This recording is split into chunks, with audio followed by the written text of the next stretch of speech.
रवि र बालेनलाई दनक दिने भनेकै हर्का साम्पाङ थिए, तर अहिले सांसदमा एउटा एउटा यस्तो माननीय जीव हुनुहुन्छ नयाँ, जो उहाँले रवि र बालेनलाई यस्तो नराम्रो तरिकाले दनक दिनुभएको छ कि तपाईहरुको होस उठ्छ। र रवि र बालेन त चुप्पै बसेका छन्, तिनीहरूलाई राति निन्द्रा लाग्दैन यो भाषणले। यस्तो खतरनाक दनक दिएका छन् साथीहरु। एकचोटि यो भिडियो हेर्नुस्, त्यसपछि तपाईहरुले के भन्नु मन छ कमेन्ट बक्समा भनिहाल्नु है त। यो भिडियो हेर्नुस्। जो पत्रकार हुँदा नेता खराब, आज नेता हुँदा पत्रकार खराब। हिजो स्थानीय सरकार चलाउँदा केन्द्र खराब, आज केन्द्र सरकार चलाउँदा स्थानीय सरकार खराब। हिजो महानगर चलाउँदा सिंहदरबार जलाइदिन्छु, आज सिंहदरबार चलाउँदा न्यू रोड जाम गराइदिन्छु। हिजो अरूले विदेशी ऋण लिँदा राति निन्द्रा लागेन, आज आफूले विदेशी ऋण लिँदा ऋण नलिई देश कसरी चल्छ। हिजो नागरिकले आत्मदाह गर्दा सरकार दोषी, आज नागरिकले आत्मदाह गर्दा नागरिक स्वयं दोषी। हिजो मलाई बोल्न दे सरकार, आज बोल्नेको मुख थुन्दे सरकार। व्यक्तिगत हिसाबले सबै मन्त्री र सबै सांसद उस्तै हुनुहुन्न भन्ने त्यो थाहा छ, तर व्यक्ति छुट्याएर संस्थाको समीक्षा गर्न नसकिने रहेछ। सरकार चलाएको 100 दिनमा हामी देखाउँछौँ कि सरकार कसरी चलाउने भन्ने। कसले भनेको अहिले ठ्याक्कै याद छैन, तर सत्तारूढ दलकै शीर्ष नेता मध्ये कोही पर्न सक्नुहुन्छ। हो, हामीले 100 दिनमा निकै ट्रेलर देख्यौँ।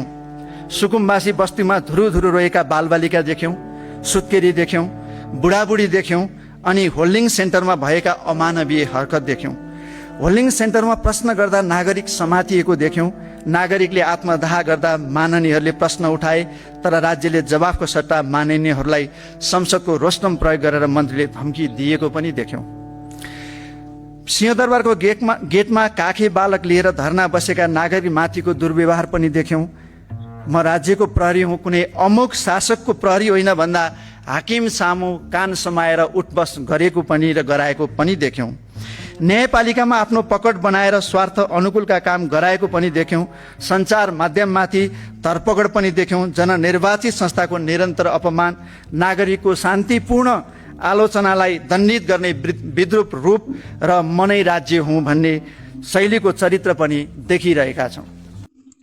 रवि र बालेनको पहिलाको सरकारमा नहुँदाको त्यो स्ट्याटस र भाषणहरूलाई लिएर हैन, यो माननीय सांसदज्यूले तिनीहरूलाई चाहिँ तिनीहरूको वचन तिनीहरूलाई चाहिँ फिर्ता गराउनु भएको छ।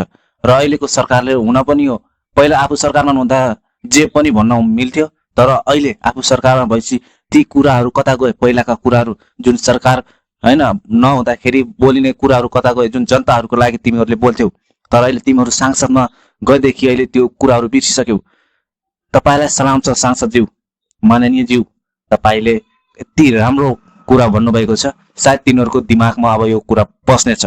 साथीहरु, तपाईहरुलाई कस्तो लाग्यो यो भिडियो? तपाईहरुलाई मन पर्यो भने एक लाइक गरिदिनुस् र आफ्नो मनमा आएका प्रतिक्रियाहरू कमेन्ट बक्समा कमेन्ट गर्न नभुल्नु होला र यो पेजलाई फलो गर्नु होला।